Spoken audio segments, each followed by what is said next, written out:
Hippolyte. It wouldn't be long, however, before Napoleon would leave home and go to war, because while France was having its revolution, tensions in Europe were rising. Hey Austria, you'll never guess what we just did. What's that, France? I got 2 words for you. Revolution. We totally just socked it to our monarchy. What? Dude, the rest of us are monarchies. You've just totally threatened the balance of power in Europe. Now we have to worry about our stinky peasants rising up against us. I mean, holy hell, your queen is... Okay, France, this is pretty awkward. And the rest of Europe is probably itching to give you a wedgie. But you're not ready for a war yet. So you gotta be cool, man. It's absolutely crucial that you say something to defuse the situation right now. Preposterous! I declare war. Sacre bleu! So France ended up at war with basically the rest of Europe, and the War of the First Coalition began. At first, France struggled, but then they started to do surprisingly well, and in many conquered territories, they began to establish sister republics, exporting their revolutionary ideas across Europe. In 1796, they planned a 3-pronged attack to take Vienna and knock Austria out of the war, with 2 magnificent armies in the north to kick ass, and Napoleon in the south as a bit of a diversion. For the first time, Napoleon would lead a military campaign. This was his chance to prove himself, to be somebody. And what a general he proved to be. The army he was given were demoralized, lacking equipment, and underpaid, but Napoleon galvanized them with inspirational speeches, and he took them into Italy. He was outnumbered, and his campaign was partially meant to be a sideshow, but he made it the main show. While the 2 northern armies were being held back, Napoleon made staggering progress. In a signature Napoleon move, he masterfully split his enemies into 2 and took them on separately, knocking Sardinia out of the war and putting the Austrians on the run. At the famous Battle of Lodi, he was in the fray, aiming the cannons himself, getting covered in mud, and earning the total respect of his men. They respected him so much that when he ordered an almost suicidal assault on the only bridge in town, his men threw themselves at it and took it despite fierce Austrian resistance. For Napoleon, it was all he needed to confirm that he was the greatest human who had ever existed. Wow, Napoleon, you're pretty great at this military stuff. Just be careful your head doesn't get too big. What did you just say to me, you little prick? And as Napoleon swept through northern Italy, the Italians cheered his arrival. Yes, I'm here to liberate you from your cruel Austrian oppressors. And replace them with French ones. Napoleon plundered as he went, sending riches back to France to help its economy, but also paying his men the first real money they'd seen in years. The Pope had been supporting the Austrians, so Napoleon briefly went to go give him a slap, and as he began to approach Vienna, the exhausted Austrians were forced to make peace, with Napoleon overseeing negotiations himself. He had just single-handedly knocked Austria out of the war.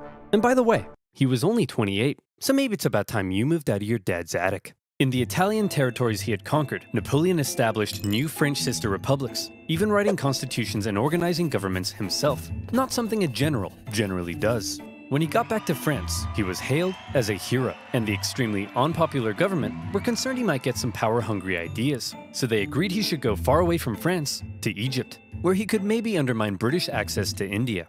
Napoleon was eager to win more glory, so he brought with him a team of scholars, and he was like, whoa, it's a freaky man-cat. Whoa, it's a big stick. Whoa, it's an ugly horse. Whoa, it's a stumpy little manlet. Hey, I'm actually average height for the time. But then British Admiral Nelson came down and wrecked his fleet, and an Anglo-Ottoman force defeated him at Acre, so Napoleon abandoned his men and went back to France.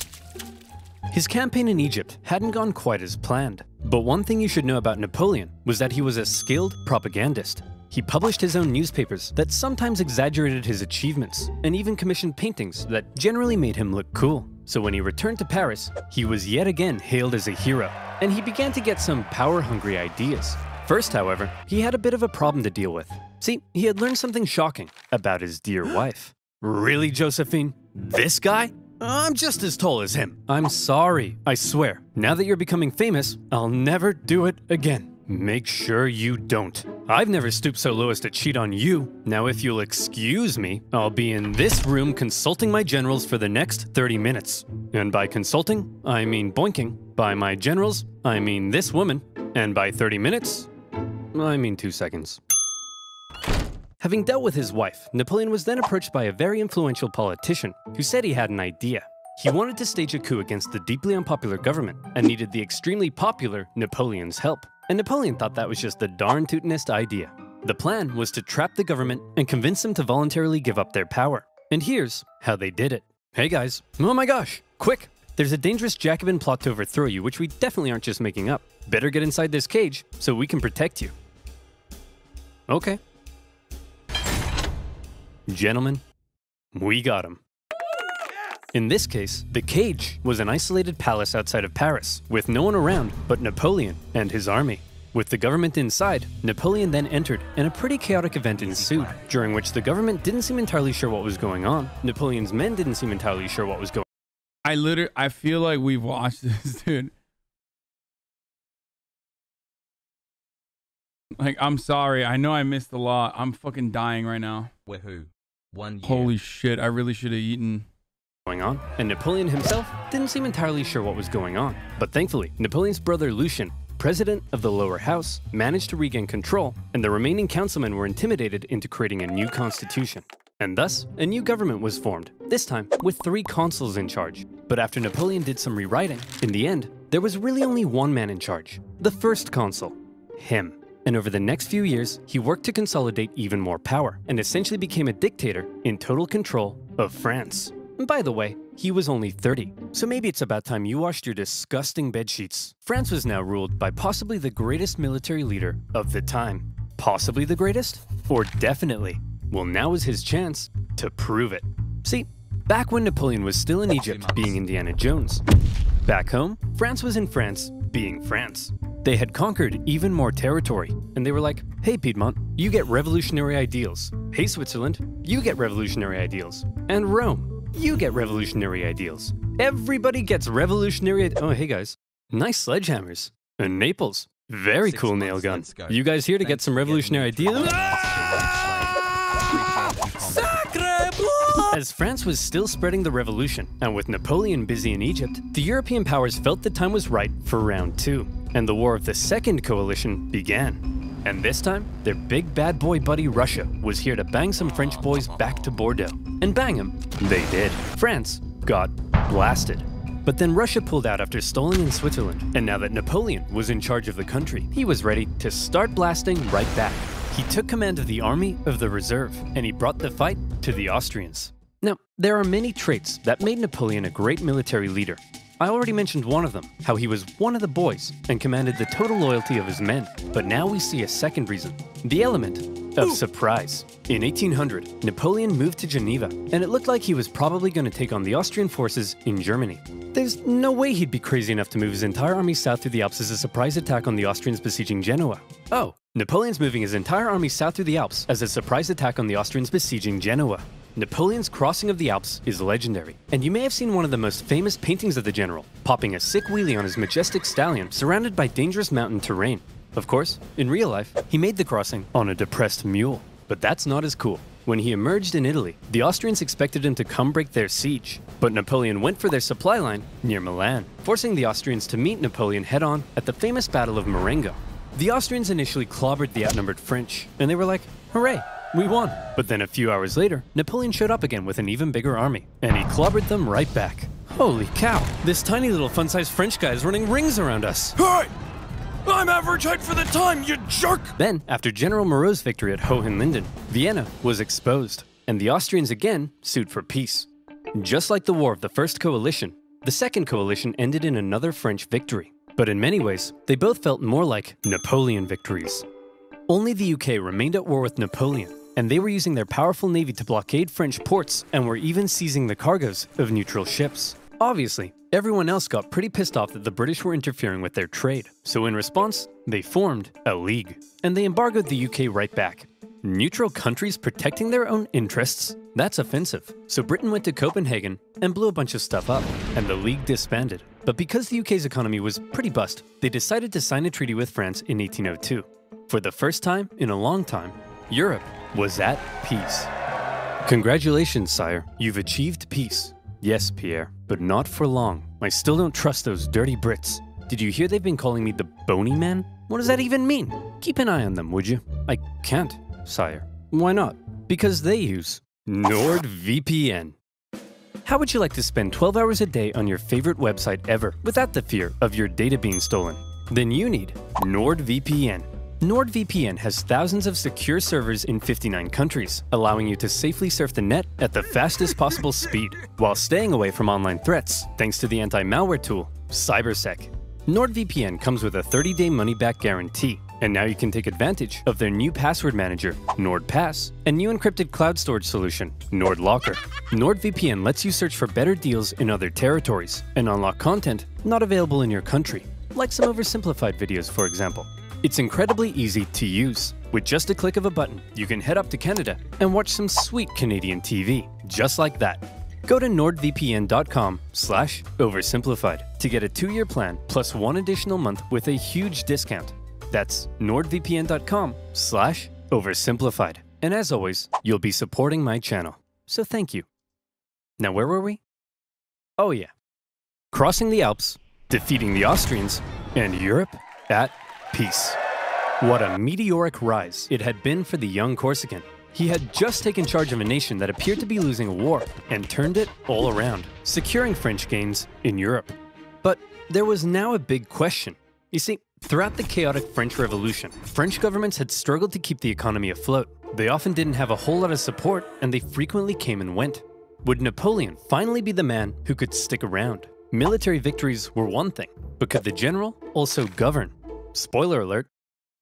Yes. The economy's crumbling? Well then why don't you have yourself a new national bank, currency reform, and improved taxation and welfare systems? The legal system is an incoherent mess? Well then why don't we nicely wrap all those civil laws up into one new centralized legal code? Corrupt government officials? Throw them in the trash. Bad infrastructure? Throw it in the trash. Women's rights? Throw them in the trash. Wait, really? Well, yeah, unfortunately, while Napoleon was building on the equality of the revolution, he also largely scaled back rights for certain groups, and husbands had full legal control over their wives. But come on, ladies, maybe let men have a slice of the pie for once, okay? Napoleon further reformed education, ensuring a system based on individual ability, meaning now Simeon had to compete with everyone else, and Napoleon could get the cream of the crop to help him run the republic. But he wasn't just building on the ideas of the revolution. The revolution had led to a lot of chaos, and Napoleon needed stability. So he rolled back a couple things, most notably with religion.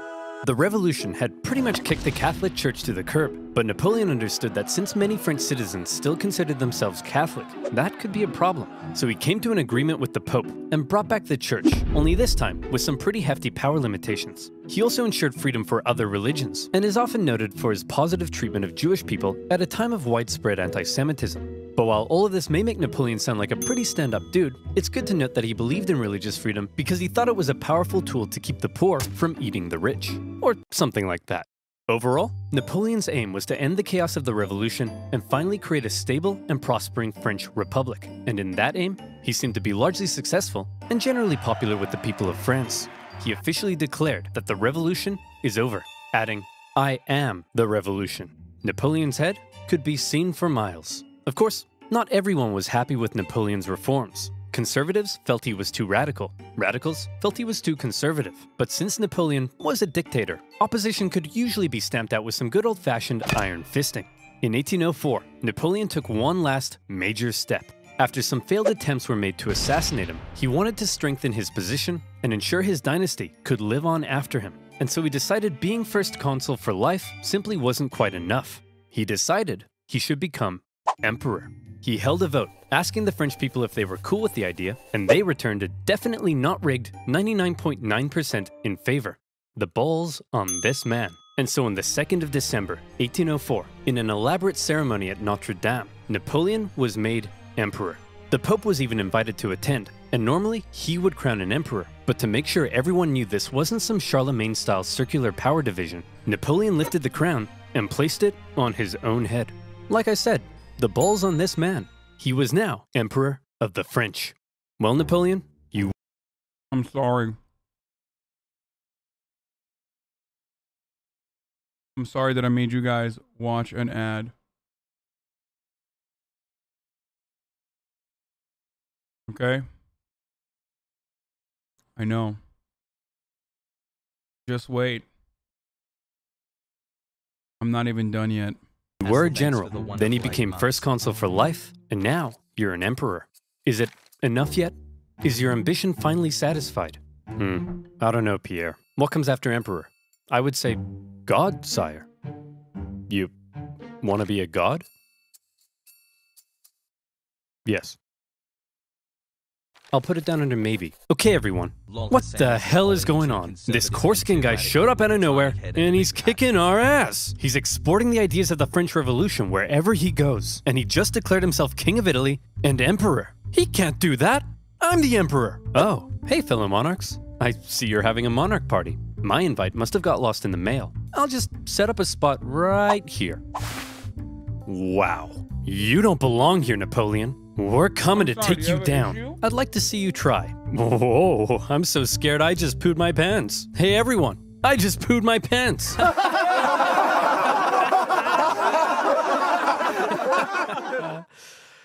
No, but I did just poo my pants. Before Napoleon had even declared himself emperor, the British had already redeclared war on France because both sides had been violating their previous treaty. Napoleon immediately occupied Hanover and then began making plans for a great British invasion, partially paid for by selling a lot of anti-European racism in this piece. A thread.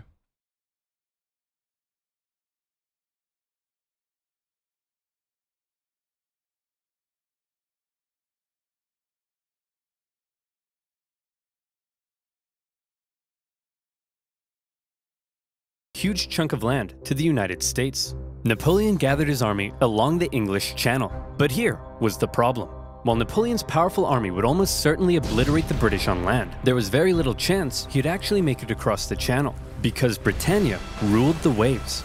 This power dynamic would keep the two traditional enemies from engaging in much real direct combat throughout the Napoleonic Wars. However, the British had something else up their sleeve: copious amounts of money. They were willing to throw cash at anyone who would go to war against Napoleon, and there were plenty of takers. Austria, Russia, Naples, and Sweden, hoping to put Napoleon's France back in its place, formed the Third Coalition against France. The coalition forces probably thought that this time they stood a chance. They weren't prepared for the total humiliation they were about to suffer. The War of the Third Coalition was Napoleon at his best. We've already learned two ways in which Napoleon was a great military commander, but here comes one of the biggest reasons: speed. He had reorganized his army into corps, which were themselves. My mom just like invited a guest over and they're just like chilling and they're inviting me into a conversation. Like, no, I'm streaming, Mom. This is not happening. Like, what is this? This is not talking to a stranger time. This is me trying to cook as quickly as I can to finish streaming, or finish cooking while I'm streaming time. Themselves, basically small armies. Each had their own infantry, cavalry, and artillery, and as a result, was able to act more independently. They spread out through the countryside, and by living off the land rather than relying on heavy supply trains. One time you did AAV was when we were talking about Baltimore accents. I'm not going to download that video, Cam Gary. Send me a goddamn link like a normal person without having to force me to download an attachment. They were able to move extremely quickly. Napoleon would traverse massive distances, outmaneuver. Black chatter, Cam Gary.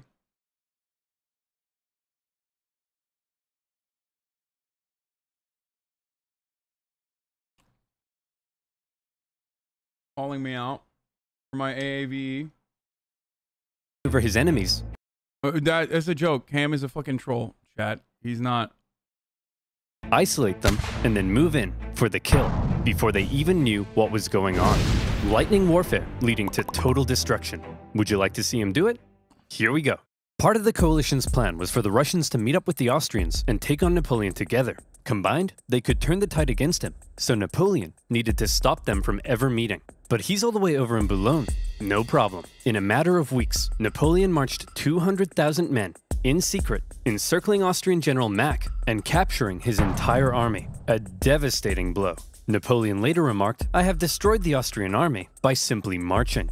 Next, he turned to face the approaching Russians. Okay, it looks like the French are coming for us, but check this out. I've got an amazing idea. When they approach, we run away. Sir? You're a genius. The Russians began to retreat with Napoleon giving chase, and since his tactics relied on quick victories, this could be a problem, especially because the longer the war went on, the more likely it looked other countries may join the coalition against him. But Napoleon knew the Russian Tsar, Alexander I, was young and seeking glory, so he came up with an idea to lure him in. He sent him a message. What does it say? It says, "Hello, I'm just a little baby boy, and I'm very scared." Are you talking like that, or is he? He is, sir. Why is he doing that? I don't know, but it's very cute, helpless, and vulnerable. A little baby boy, eh? Very scared, eh? Cute, eh? Boris, get my crossbow. We're going hunting. The Allied forces turned to face Napoleon, who they now believed was in a vulnerable position. He was set up at Austerlitz, and to make it look like he was retreating, he had even evacuated the high ground. A thick fog set in, obscuring Napoleon's center, as the Allies took the bait and set up on the heights. From there, they spotted Napoleon's very weak-looking right flank, and they descended the heights to go get it. Little did they know, it was exactly what Napoleon was hoping they'd do. The next thing they knew, a large French force was emerging from the fog, launching a huge central assault up the hill. They swung around, crushing the Allies, and as men attempted to flee across the frozen lakes, Napoleon ordered his artillery to fire on the ice, causing an unknown number to drown. But he told me he was just a little baby boy. What happened? He tricked you, sir. You mean I was the little baby boy all along? It was Napoleon's masterpiece, and Austria were once again forced to make peace with France. Then, with the French conquest of Naples in 1806, the War of the Third Coalition ended as yet another Napoleon victory. This was the third time Napoleon had had to give Austrian Emperor Francis a good spanking. And so, with the peace treaty in 1805, Napoleon was determined to punish him. He was forced to give up territory, hand over significant compensation, and promised never to fight Napoleon again. For now, Russia, Sweden, and the UK remained at war with France, but none were able to offer much of a threat. And so, Napoleon got to work strengthening his grip over Europe. He gave out rule of captured territories to his family and friends, and most notably, he established a new confederation in Germany, with himself as its protector. Seeing his influence in Germany being wiped away, Emperor Francis acknowledged reality and officially dissolved the Holy Roman Empire, an entity that had existed for over 1,000 years. But it wasn't all good news for Napoleon. For one thing, Spain had earlier allied with France in 1804 because the British just couldn't help themselves from blowing up Spanish ships, and Napoleon hoped a combined French-Spanish fleet would eventually be able to invade England. Unfortunately, he received word that British Admiral Nelson had engaged his fleet at Trafalgar. Normally, naval battles looked like this, but in this case, Nelson did this. Was it because he was an idiot? No. It's because he was a genius. He successfully punched through the Franco-Spanish line and unleashed hell. His victory ensured British control of the sea, and his death during the battle made him a legend. Napoleon's hopes for a future British invasion were gone. But not just that.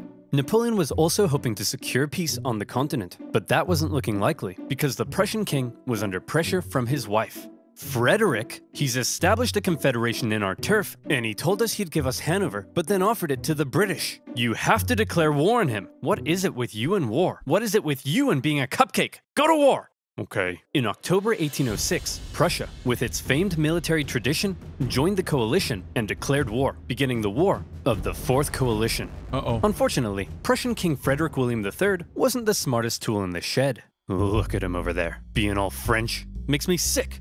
Boys, we'll get him this time. But here's the thing. This time, we have to stick together. Do not under any circumstances face Napoleon by yourself. You all saw what happened to Austria. Hey, where'd Fred go? Hey, you jerk. Think you're some kind of big shot? Huh? Wanna tango with Fred? You don't got the cojones. We're screwed. Without consulting its allies, Prussia had gone ahead and sent Napoleon an ultimatum, demanding he move all his forces out of Germany. Now, some of you watching this video probably can't even wipe your own bum yet, but even you know you don't just send Napoleon an ultimatum. Obviously, Napoleon went in for the kill. Prussia's army was quite outdated, so when they met Napoleon at the twin battles of Jena and Auerstedt, it wasn't forced to wipe. Even close. Even Marshal Davout's heavily outnumbered corps at Auerstedt sent the Prussians running, and Napoleon carried out a ruthless pursuit of his fleeing enemy, taking Berlin and within a single month decimating the Prussian forces. Frederick William and the remnants of his army moved to the east. At this point, Napoleon's forces were pretty tired. Winter had come and conditions were miserable. He anticipated both sides would settle into winter quarters, but Russia decided to try their hand at an unexpected winter attack. A series of brutal battles followed that took a heavy toll. Or as they call it in Russia, just every fucking attack on any summer any given moment. On both sides, including the vicious Battle of Eilat, fought in blizzard conditions. Men froze to death, and many deserted. The Russian artillery tore the French to shreds, and Napoleon himself was momentarily under risk of being captured. In the end, the French army was saved thanks to a legendary cavalry charge by Napoleon's flamboyant cavalry commander, Murat. After the horror inflicted on both sides, they decided it might be a good idea not to do any more fighting until after winter. Then, after winter came, and the fighting continued. The Russians were pushed back to Friedland, where Russian General Bennigsen made a bit of a blunder by positioning himself with the Aller River to his back. The French artillery were able to pin the Russians between the river and their concentrated gunfire, a major element in Napoleon's fighting style, and many Russians drowned as they tried to escape. War of the Fourth Coalition. Victory, Napoleon.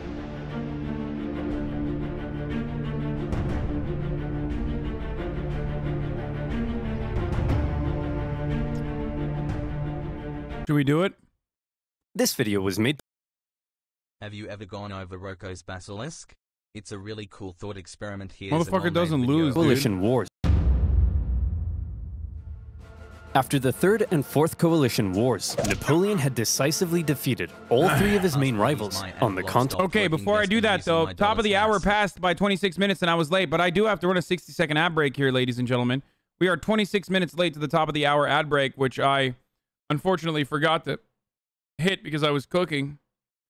So, you already know what the deal is. If you no longer want to see the ads, all you need to do is subscribe. You can do it for $5 or for free with a Twitch Prime.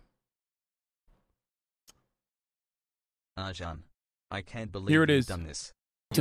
And he was now undoubtedly the master of Europe. After the Battle of Friedland, his enemies sued for peace, and they all met on a raft on a river for negotiations. They had been fighting for the past 4 years, but now Napoleon and Alexander surprisingly got along like a house on fire. They laughed together, they chatted long into the night, they kissed. The two had a lot of mutual respect, and Napoleon even told his wife that if Alexander were a woman, I would make him my mistress. Kind of a weird thing to say to your wife, Napoleon. In the end, they came to an amicable agreement. Russia would lose barely any land, and in return, they'd join France against the UK and invade Sweden. Win-win. On the other hand, Frederick William III was sidelined, and Prussia lost an enormous amount of territory to French client states. Only the UK remained as the last major threat to Napoleon, and they continued to be a big thorn in his side, constantly funding his enemies and using their powerful navy to wreak havoc on French trade and overseas colonies. But what could Napoleon do? The British were safe across the channel. Well, he said, if I can't fight you with guns, I'll fight you with money. Earlier in 1806, Napoleon had announced the Continental System, a total shutoff of the UK from continental trade. No one in Europe was to trade with Britain, and Napoleon hoped that by hitting their economy, he could force them to negotiate. The British economy did take a hit, and they responded in their typical fashion, by going to Copenhagen and blowing a bunch of stuff up. But in general, the British managed to stay afloat by simply increasing their trade with other parts of. I just want to pause this video for a second and give a quick shout out to my fucking sick, psychopathic editors, okay? I literally was like DMing them on the side, like, hey, you know, you guys should probably put a dream video up or whatever as the next video. They literally already posted it, talking with Dream 3 minutes ago. Already posted, dude. These guys are crazy, bro. Look at this. Someone's criticizing collaboration that Dream did with Notch last year. Dream writes a tweet and says, watch someone who claims to be anti-woke. God damn, dude. That is so fucking quick, dude. God damn, my editors are good. They're crazy. They're crazy. They're out of control. They're crazy. Everyone on the Hasanabi team is on their game. Dude, it's like they know that they have to fucking pump these out because I'm assuming the clip channels have already gotten to them. Like, I would go ahead and assume that if I Google fucking Dream Hasanabi right now, there's probably like 11 videos from every. Oh my God, look at this. Look. Hassan cancels Dream. Hasanabi talks to Dream 2 hours ago, 3 hours ago. Dream calls on Hassan's stream 1 hour ago. Hasanabi addresses the Minecraft stands. Okay, that's from 17K 2 months ago. Talking with Dream 4 minutes ago. That's mine. Hasanabi Dream, case around drama. Just another Hasanabi clip channel.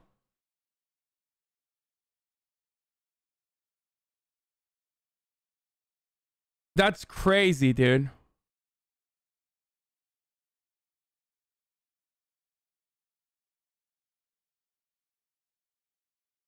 The Hasanabi clip, for those of you who don't know, like, I'm not affiliated with these channels, right?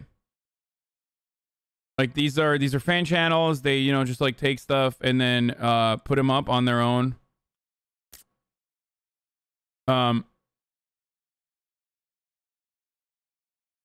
For those of you who don't know, with the exception of my own channel, which is Hasanabi, which is verified. The clip industrial complex is so fucking fast, dude. They're so good. The Hasanabi clip industrial complex is just wild. All right, let's keep going. The world. Many neutral countries found themselves stuck between a rock and a hard place as the two European superpowers Some of them are monetized. Yeah, I know. I don't care. I told them, fuck it, dude. They ceased trade with the enemy. Hey, America, you better not trade with the French, or else I'll come burn down the White House. Yeah, why watch you on YouTube when I can yell at you live on Twitch? That's the whole point. You guys watch me on those clip channels or on my own main channel, and then you turn around, and then you fucking come in here to be like, haha, I will try my hand at this little trolling. We like to try a little bit of trolling. Don't we? What? This is gonna wreck my economy. I need to start saving money. How the heck am I gonna start saving money? Yeah, that's right. You know where this is going. Do you like shopping in store? Of course not. They from the behind this button with the Russians thing. Continent. Now, where were we? Oh yeah. Making peace with the Russians, a continental blockade, and blowing up Copenhagen. Sick of being blown up for doing almost nothing, and under significant pressure from Napoleon, the Danish officially sided with France. But Napoleon's blockade had the biggest effect on... You know who else does a little trolling?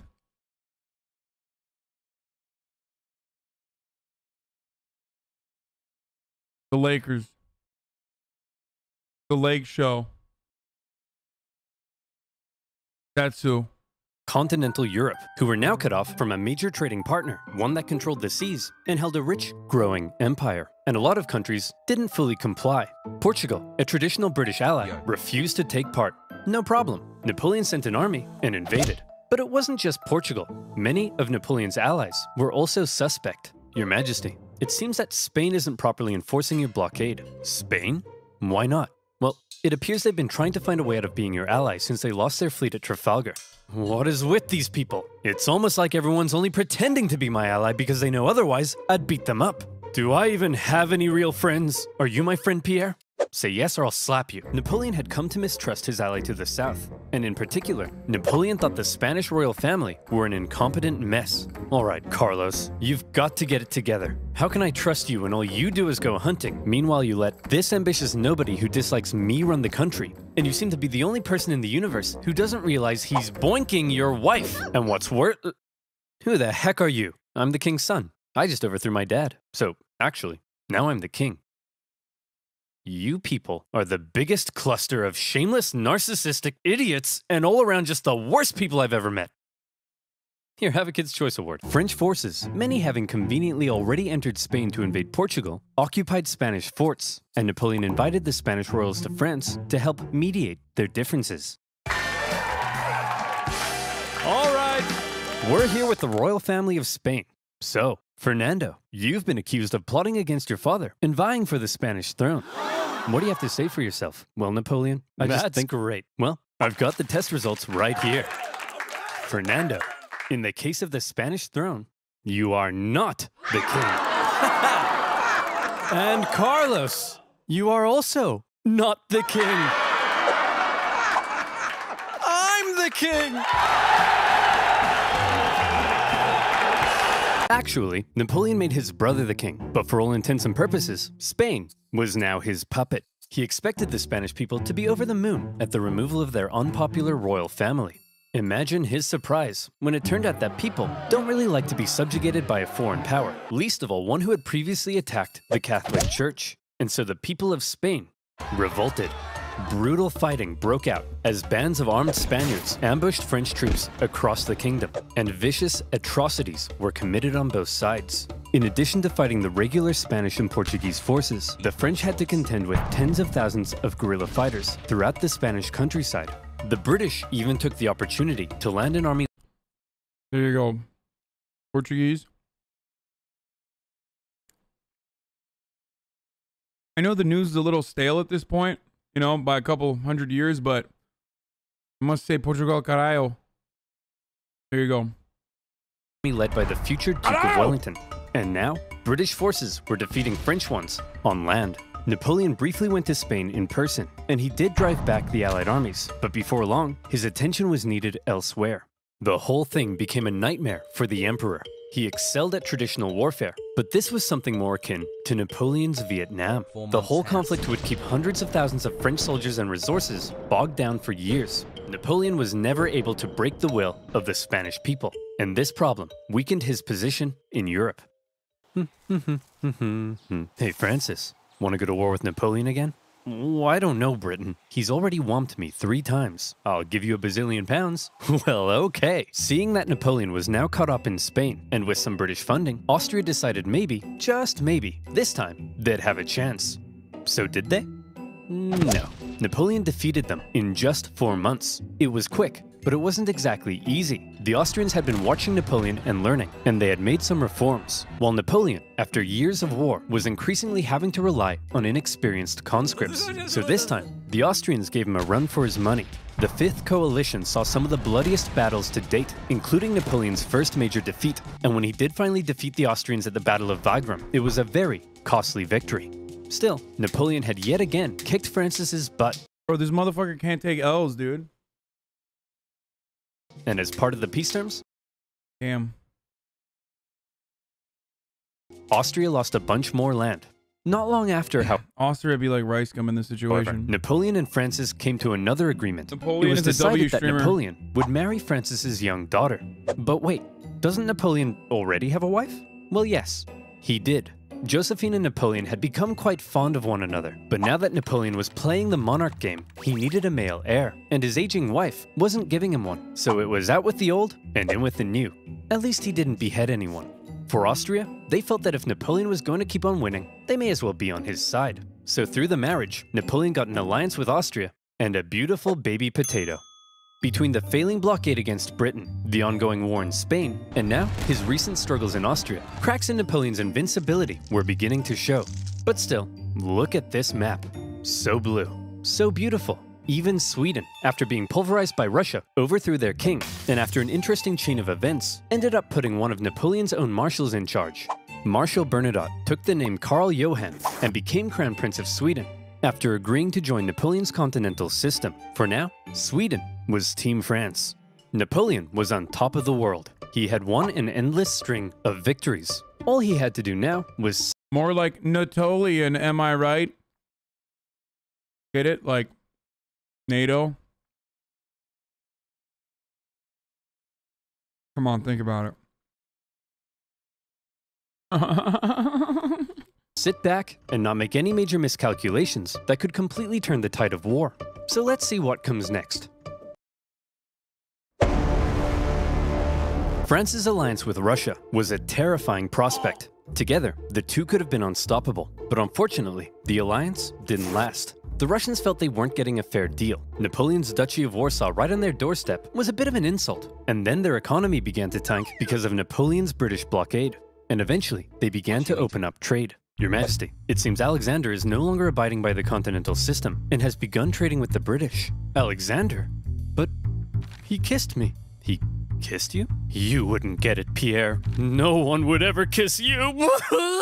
The security of Napoleon's empire depended on Guys, stop spoiling history, dude. removing the British threat, and he wasn't happy with Russia's backdoor shenanigans. And so in 1812, Napoleon decided to go to war. He gathered together the most massive army Europe had ever seen, made up of troops from every corner of his empire, and he prepared to invade. Okay, it looks like Napoleon's coming for us. Generals, I need ideas. We could stand and fight. No, that's stupid. You're stupid. We could run away. You're a star. You'll remember Napoleon's tactics relied on astonishing speed to outmaneuver his enemy and force a quick, decisive battle. Well, I've got two words for you. Scorched earth. If his opponent retreated while scorching the earth, his men couldn't live off the land. And if his men couldn't live off the land, he needed his supply trains. And if he needed his supply trains, he couldn't move quickly. And if he couldn't move quickly, he couldn't outmaneuver his enemy. Russians are literally fucking freaks, dude. And if he couldn't outmaneuver his enemy, I think you get the point. Napoleon launched his invasion and hoped for a quick battle. But all he could do was try to catch the retreating Russians while moving deeper and deeper into hostile territory. As he went, the horribly hot summer devastated his army. His men died of heat, exhaustion, and disease. Supplies began to run out, and his men began to starve. Many deserted, and still the Russians continued to retreat. Numerous times, Napoleon considered turning back. Says the Americans. Dude, Americans don't fucking wage war like this. We wage wars like pussies for the most part. Like most of our warfare revolves around like getting absolutely cumstered and dumpstered by fucking guerrilla forces in disproportionate warfare in occupied territories. Like the overwhelming majority of our fucking warfare is just like, I don't know, like nuking people or droning people, air superiority for the most part. Like it's never like state versus state, like a standing army versus a standing army, with the exception of World War II. You realize we're the best guerrilla fighting force in the world? I guess it's the best guerrilla fighting force in the world because because fighting guerrilla warfare is very difficult, so you just get owned regardless.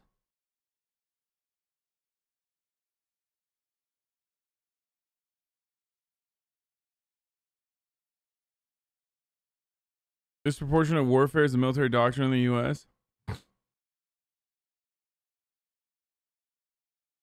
Iraq was standing army versus standing army. Okay, bro. Like, if you're counting that as like legitimate, you know, war against another state, you're wild.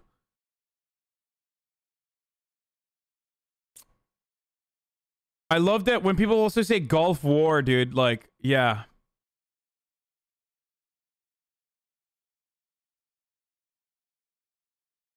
We are instructed not to attack forces larger than us, even of equal size. It is suggested that we go with a 4-to-1 advantage.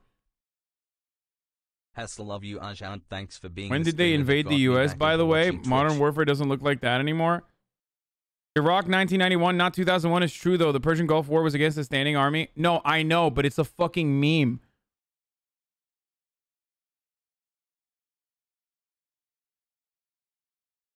Like, America bombed retreating Iraqi soldiers that had disarmed themselves, dude. Including refugees. Like, that's why I have that Gulf War veteran hat that I jokingly wear. It's like literally a fucking meme.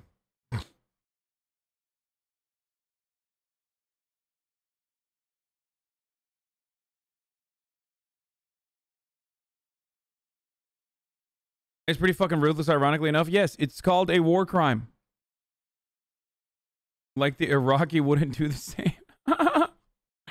I love that, dude. Yeah, I love that argument, dude. Fuck it. Just nuke everyone, dude. If they had a nuke, they would do the same. That mentality is really good.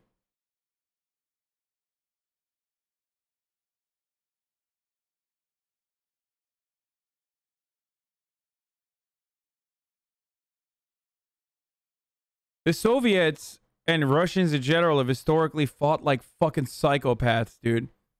They will literally throw manpower at the problem for years, as long as it takes. They will use the weather as, or not even just like weather as an advantage, but like they will again throw manpower at the problem. It doesn't even fucking matter if people are dying.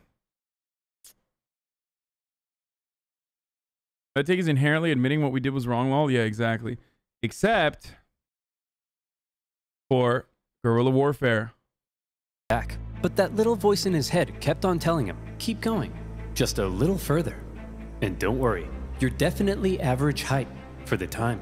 He nearly caught the Russians. Polygons, thank you for the 10 gifted subs. At Smolensk, but it was his birthday, so he had a party instead. When he finally reached Moscow, he predicted the Russians wouldn't be willing to give up such a... Soviets Soviets killed more men than the enemy did. Hey, maybe they shouldn't have fucking ran away like pussies, dude.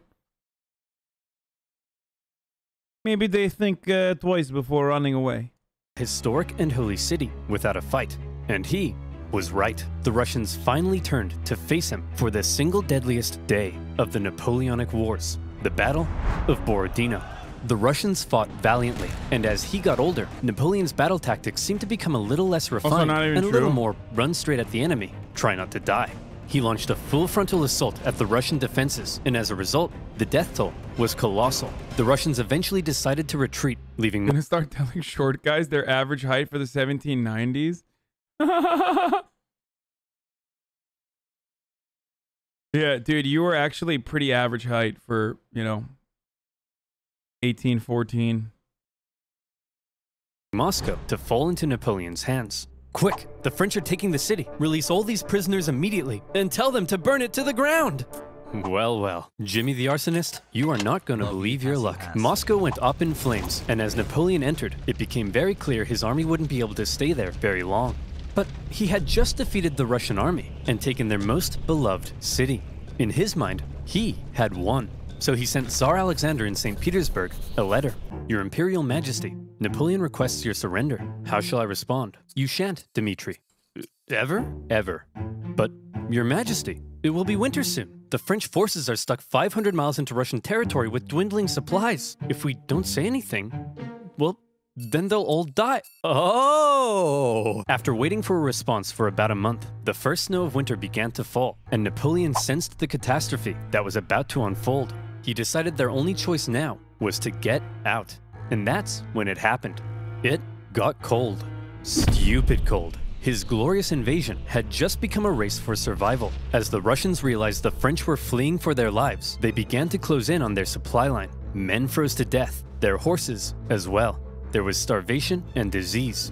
The injured and dying could only be left by the side of the road, as it was too slow to try to carry them. And all along the way, the dreaded Russian Cossacks stalked the bleeding French army, and every now and then swept in for a quick attack.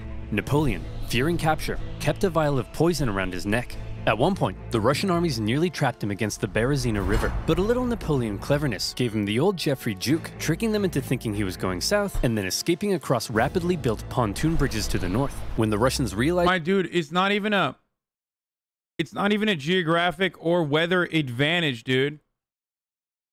It's more so a weather disadvantage that they somehow turn into an advantage.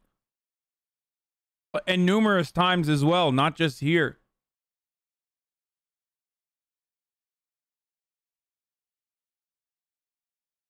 It's not even an advantage, it's a disadvantage for them too. Where he was and began to close in. The French burned the bridges before everyone could cross. Hundreds drowned and thousands That's were called captured. an advantage. I'm just saying, like, Napoleon it's not an advantage to them. It's not like they're immune to the cold. They just don't give a fuck. Forming in Paris, so he abandoned his men and went back to France. The remaining French stragglers made it across the border. It's been estimated over 600,000 men went into Russia. Less than 100,000 returned. Napoleon was now in a very precarious situation. His army had just been obliterated, and the other European leaders smelled blood. Here was an opportunity to take advantage of a weakened Napoleon, regain territory and influence, and liberate Europe from his dirty French paws. And so they began to turn. Prussia soon broke their alliance and switched sides, while Austria declared neutrality. Even Sweden, led by one of Napoleon's old marshals, joined the Allies, partly due to Napoleon's earlier invasion of Swedish Pomerania. The War of the Sixth Coalition had begun. The coalition forces had been reforming their armies, and they were now much better. And the UK had also significantly amped up its financial aid to its continental allies. Their armies quickly advanced through Poland and into Germany. In Paris, Napoleon was understandably freaking out. He needed to put together a new army fast, and he called up over 100,000 new conscripts, mostly teenagers. He also put his factories into one of the just victims of communism. Bro, they added to the Black Book, dude. They added this.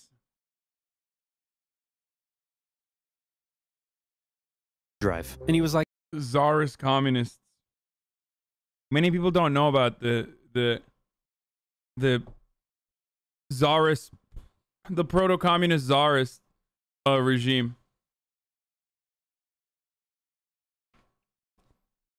Like, you, make more rifles. You, build new cannons. You, make more horses. I don't make horses. Then who makes horses? Horses make horses. Explain how! Well, when a daddy horse and a mommy horse love each other very much. Yes, go on! Well, then the daddy horse... I'm sorry, Napoleon. You're 43. I thought you... That was actually leftist infighting. When they murdered, what's-his-face's entire family. That was another classic leftist infighting moment. know this stuff. Don't touch me! I'm gonna be sick. As it turned out, Napoleon's lack of horses would take the biggest toll on his army, since his tactics were like... Same with the National Socialists fighting against the Communists. Another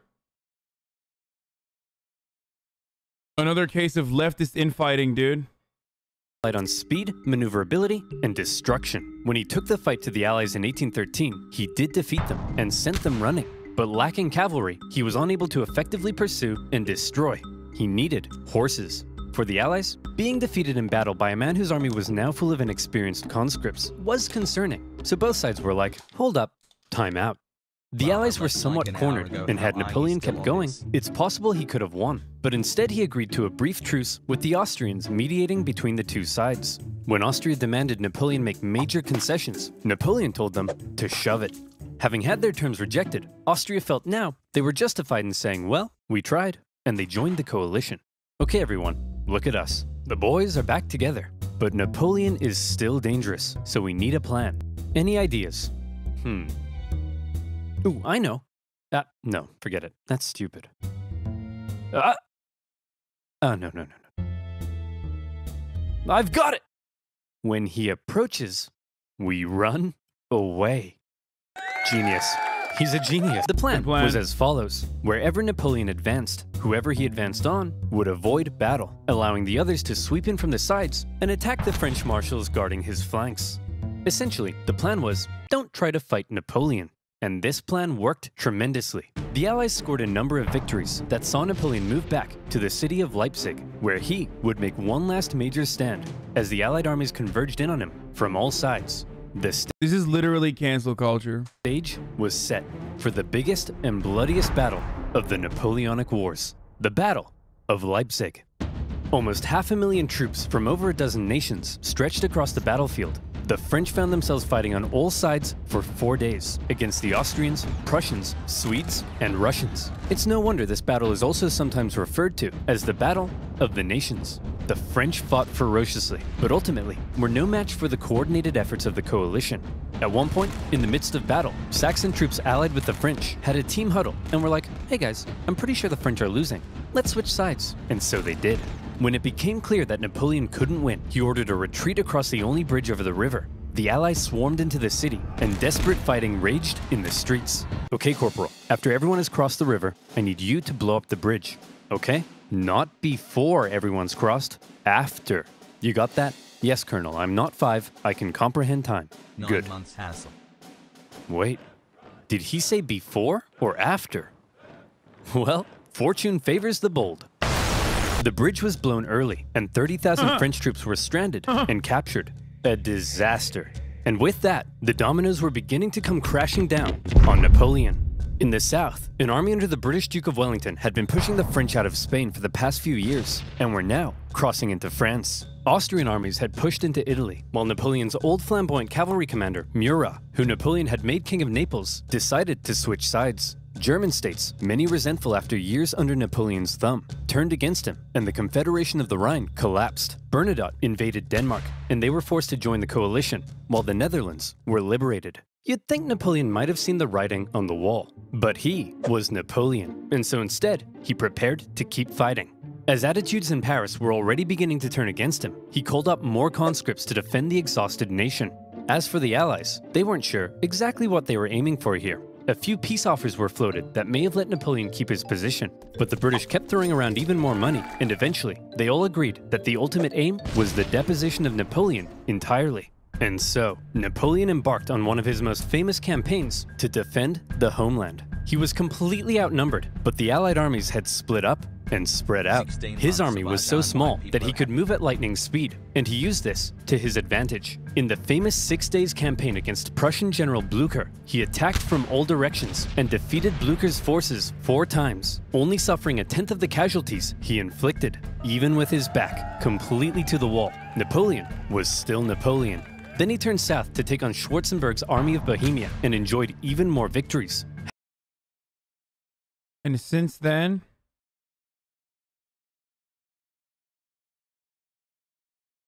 the French haven't done as well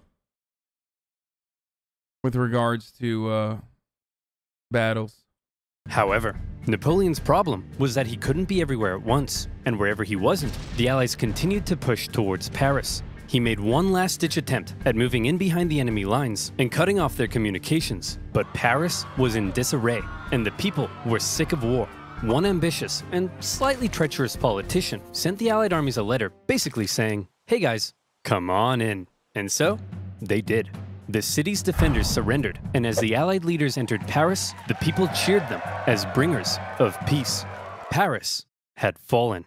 Quick, marshals, gather your men. We're gonna launch I don't like to talk about World War I for obvious reasons. an assault on Paris. Where are my marshals? They all left and told me to give you this note. Napoleon's marshals had realized what he hadn't. It was over, and they insisted all that was left now, for the good of France, Wait, are you was for him serious? to No, man, what the fuck? I'm joking. I'm Turkish, motherfucker. That's why I'm joking. abdicate. And without the support of his army, Napoleon had no choice. He hoped his son could take his place, but it was decided instead to restore the old Bourbon monarchy. Old King Louis XVI's brother would become the King of France. It was almost like the French Revolution had never even happened. But what will we do with Napoleon? We can't have a hyperactive 44-year-old menace running around reigniting revolutionary ideals and plotting his return. Well, why don't we send him, I don't know. I also do not want to talk about the centuries of torture the Ottomans inflicted before World War I. Yeah, because of cancel culture and Twitter. Damn, bro, what are you? Are you a Malding Balkan or what? What's up? What's going on, bro? You Greek? What's happening, homie? Well, not even a Greek person.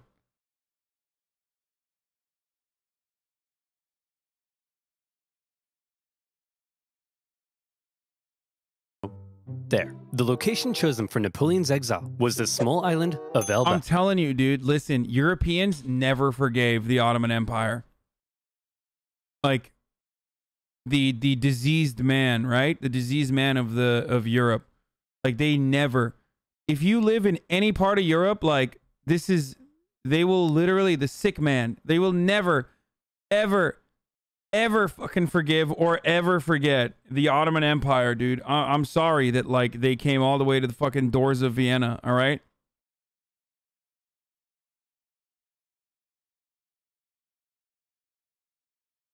God damn, dude. Zaman India ko imasutso zaman XD. Sweden, thanks for the meatballs. True. Swedish meatballs are literally Turkish. Alt-right weirdos still mad at Constantinople? Literally. Like, it's so strange. It's so fucking strange. It's like wild to still be bent over about this shit, dude.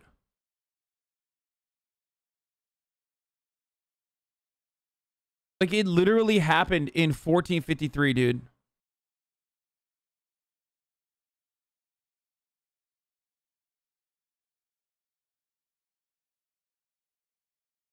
Just tell how we kick ass. Oh, that's Turk right there. Just tell how we kick ass in Gallipoli and skip the other parts.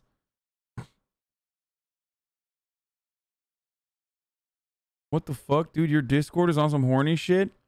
What the fuck is this? Okay. What is this, dude? There's no shot someone on my Discord made like fucking...